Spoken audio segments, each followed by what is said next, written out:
Hello? Hey, Michelle. Hello?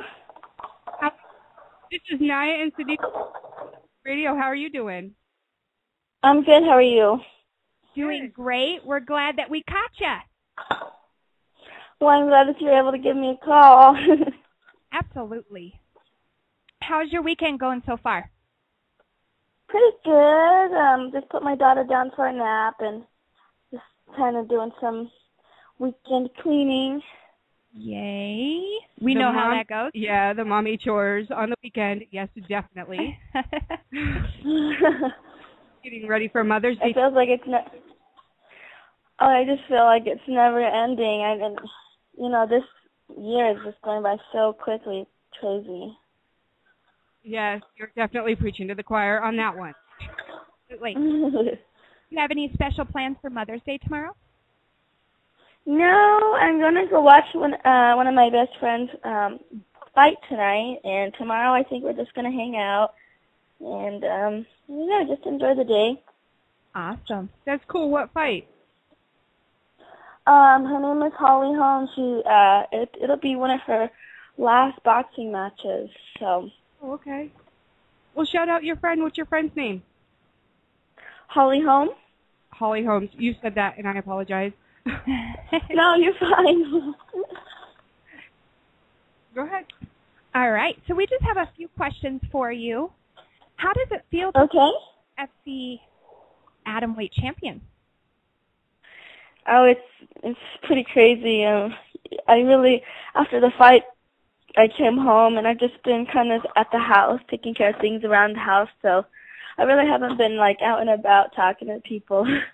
So and it's just it's a good feeling though for people to call me champ. Definitely. I bet. That's awesome. That beating Scapini and everything. That's amazing. And when are we going to be able to see you fight again? I'll probably be fighting again in October. Okay. Oh, sweet.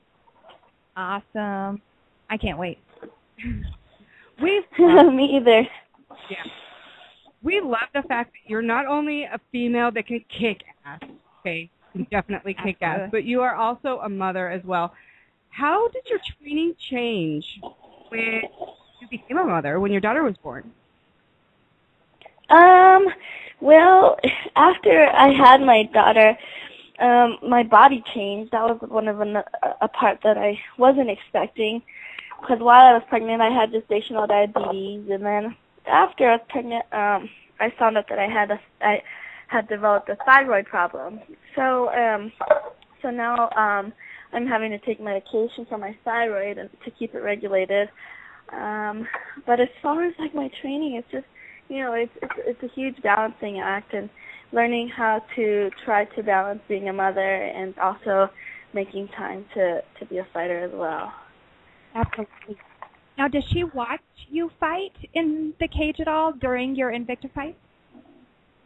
Oh yeah, she's been at all my fights. And this last one, I think she just has now been able to kind of watch and really understand that mommy's fighting, because she was in the crowd and cheering for me and telling her auntie that she's like, mommy's fighting.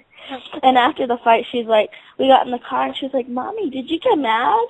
Because she sees me smile, but like I think now that she's getting older, she's like, whoa, that's a different face. Hey, does she get it, like, not get into it, but do you want her to start fighting? What would you think of her doing the same thing? If it's something that she wants to do, yeah, definitely, we go for it. But I just think with fighting, it's something that, if she does decide to do it, she has to go 100%, otherwise it can be dangerous. So, if it's something, but I don't want to force her into anything, Like today I was teaching the little kids class, and she hopped in there for a little bit and did some cakes with us. But, I want her to have fun with it. I don't want it to be forced onto her, Right. Exactly. Cute. I would love to see that. You have been in karate since 10 years old, and you've expanded talent to of martial arts. What would you be doing if you were not a fighter? If I wasn't fighting, I definitely think I'd be doing something still having to do with martial arts. Since I was young, I dreamt of being a teacher, and being able to teach, because I just think it's real special to be able to teach somebody and watch them develop. So I'd be doing that, and I really enjoy doing stunt work for movies and things like that. So I don't know, I think I might dabble into that if I wasn't fighting a little bit more. Awesome. Heck yeah, teaching is a big honor if you have the passion for it. Yes. And I think it's important to have passion because, that's kind of, when you're a kid, you become inspired by something, And so I'd love to be that person to inspire somebody. Well, I'm sure you already do. Yeah, definitely. Now, I had watched a video of Jackson's MMA, because that's where you train, correct? Jackson's MMA. Uh-huh. Okay. It was right before your last fight with Jessica. And what I really liked was Jon Bones Jones. I love saying that name, Bones Jones. He said he goes in and watches you and tries some of your moves. With that said, who do you view as inspiration in MMA or even outside of MMA? I take inspiration from all my teammates and for different reasons. Jon, he's incredibly mentally strong and confident, in his game, and I really took that from him. And talking to him leading up to the fight, he would always tell me, it's extremely important to be confident in your ability, and that alone will give you an edge on your opponent.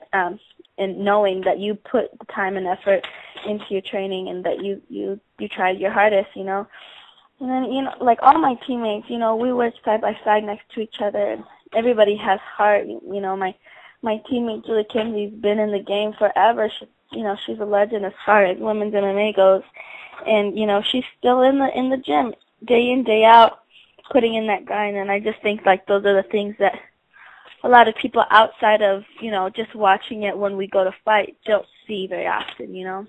Right. Absolutely. There's a lot of training going on before fights, definitely, and all the time.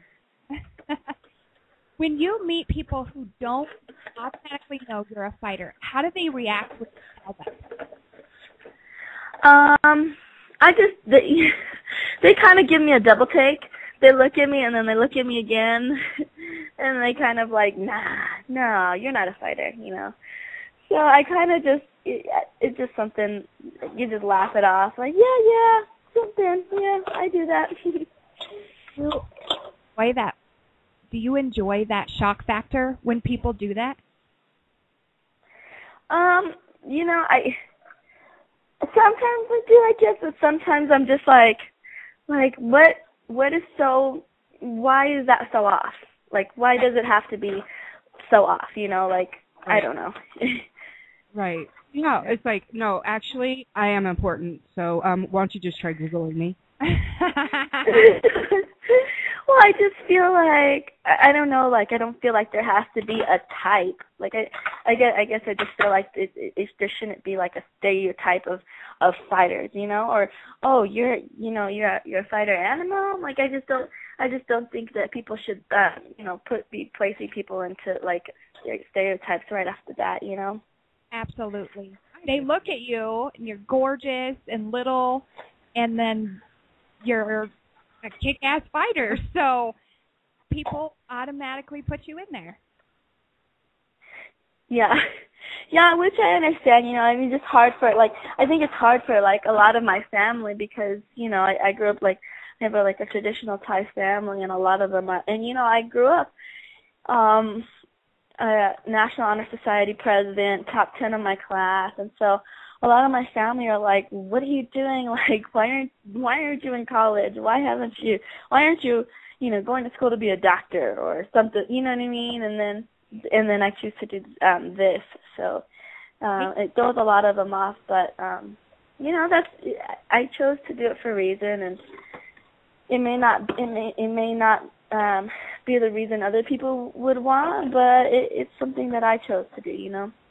Absolutely. If that's your passion, you go for it. Right. Great. So you are from Colorado Springs, correct? I was actually born in Colorado Springs. My dad was in the military when I was born, and then we moved over to Germany because he got stationed out there. My little sister was born out there, and then we moved back. My dad was stationed in Lowry, which was in Aurora, so that's where I grew up. I'm a huge military brat. We're actually here in Colorado Springs. I have a little more. I'm sorry, what? I said we're actually here in Colorado Springs. Yeah, that's what I noticed when you guys gave me a call in the zip code. Now, do you ever come back here? Oh yeah, I do. You know, when I first moved out here, man, I would drive back home every weekend. But now that life is even getting a little bit more busy, and you know, I have a little one to take care of, I probably make it out to Colorado 2 or 3 times a year. Okay. Yeah, awesome. And that's totally understandable with your crazy schedule and having a little one and everything. The reason why I ask, Poetry Emotions, behind the scenes here, taking the controls, is also our published photographer that works with a lot of models and everything. And we were talking about, oh my God, that would be so awesome if Michelle came back here and you did a photo shoot. So what do you say? I would love to. Yeah, definitely. You know, whenever I'm making my way out there, I'd give you guys a call. I would love to. He said that's what's up. Absolutely. That would be awesome. And I'll be here because I have to be. Now, kind of a fun question. Which celebrity would you love to fight in a cage and why? A celebrity for me to fight? Yeah. Like, just because I think it would be fun to fight them, or for whatever reason? Because I didn't.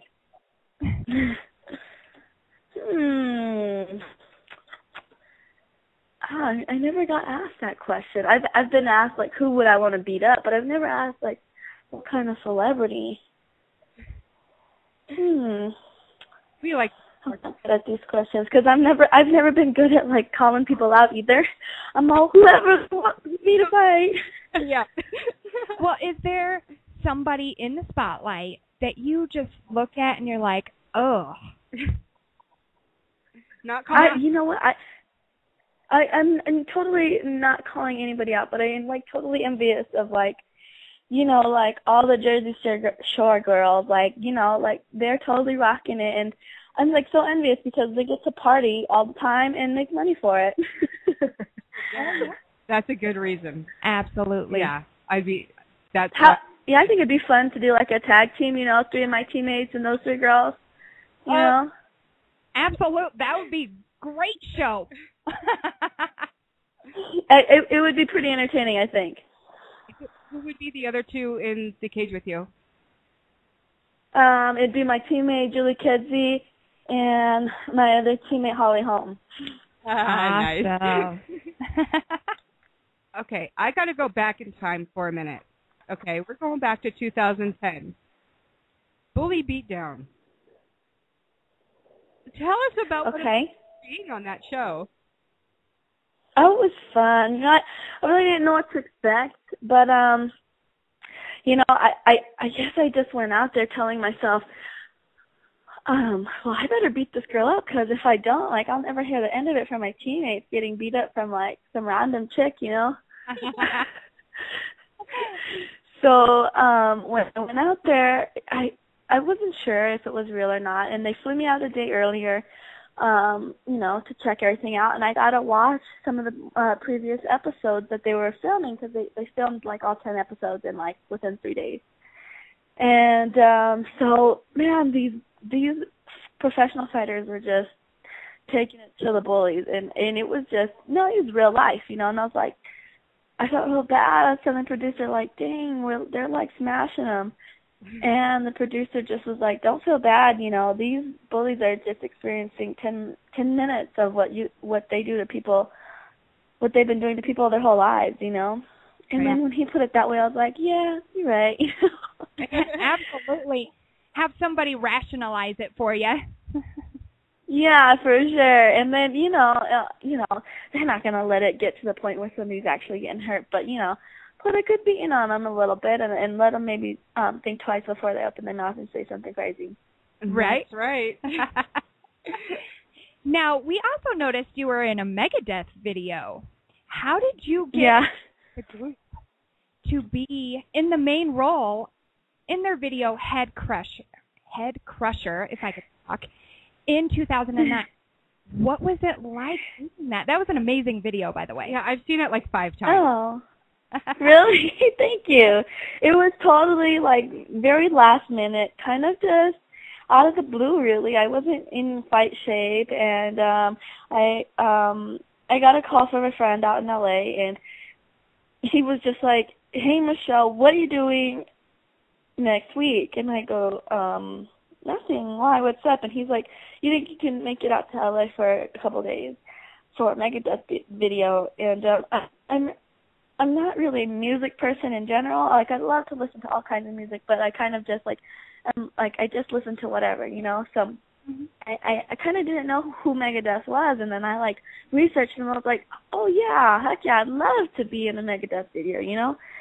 And so I guess he said that when the producer was kind of like scripting out the music video, he had envisioned this kind of like fierce little, you know, chick that like everybody underestimated that would just come out and like whoop some butt, you know. And he like was like googling just for some inspiration, and my picture popped up, and so he used my picture to sell it to the band, and the band was like, yeah, let's do it. And then the next step was just trying to get a hold of me, and then they got a hold of me, and that was that. Wow. That's crazy. And I have to say, yes, I have, like I said, I've watched it 5 times because I couldn't believe it. I was like, oh my gosh, how did she get involved with Megadeth? I used to listen to Megadeth back in the day. Right? Yeah. So, and then I had to show poetry, and yeah. It was a great video. Absolutely. I love it. I really love the video. I think it's cool. I think it has a great storyline, and you know, one day hopefully I'll use that song for a walkout. I think it's more not much of a walkout song as it is kind of like let's get pumped up before I'm gonna go sparring song for me. Yes, I agree. And I love your facial expressions in that video too. I think they're priceless. Absolutely. Thank you. Where can our listeners follow you, and if they're not already? The best way to follow me is on Twitter at Karate Hottie MMA, and I link that between my Facebook and my Instagram. But I try to, you know, post pictures and say stuff as much as possible. Like I said, it's kind of hard for me with the baby and stuff, and I'm just not too good at it. Like, I'm working on getting better at social media. I'm just not too good at it, but I'll get there. You know that feeling. Just saying. Do you have any shout-outs that you want to do? Any sponsors, managers, anybody? You know, I'd love to thank my friends and family and all my fans for being real supportive of me, especially this last fight. You know, I really needed that support from everybody, and just thank you everybody for believing in me and knowing that I could be the champ. And so I really appreciate that. It makes a huge world of difference. And then my sponsors for standing behind me as well, Onnit Supplements, MMA Sporting Goods, and EatFitABQ.com. You know, they took me through that fight and allowed me to train, so I wasn't financially stressed, and you know, that helps too. So that's amazing, and thank you so much for allowing us to call you today and chat with you for a bit on the radio. It was really great to be able to do that. Well, thank you so much, ladies. I will definitely give you a call when I'm coming through the spring so we can hang out. Yes, that is good. Absolutely. And we cannot wait to hear when your next fight is going to happen. In October. Yes. Yes. Yeah, I'll totally keep you guys posted. Awesome. Great. Thank you, Michelle. You have a wonderful weekend. Happy Mother's Day to you. Thank you. All right. You have a great day, and we'll be chatting with you later. All right, bye-bye. Bye. Bye-bye. That was awesome to talk to her. Yes, it was. Yes. It was great. And Mother's Day's coming, and Yep. her and the baby and everything. But, no, I really had to know about that Megadeth video because I thought that was amazing that she was in that. That's really cool how it all happened. So it's good to know, like, the story behind it. And poetry, photo shoot with Michelle. Whoop, whoop. Photo shoot with Felice. Whoop, whoop. Carla. You're going to get going on. Heck yeah. Absolutely.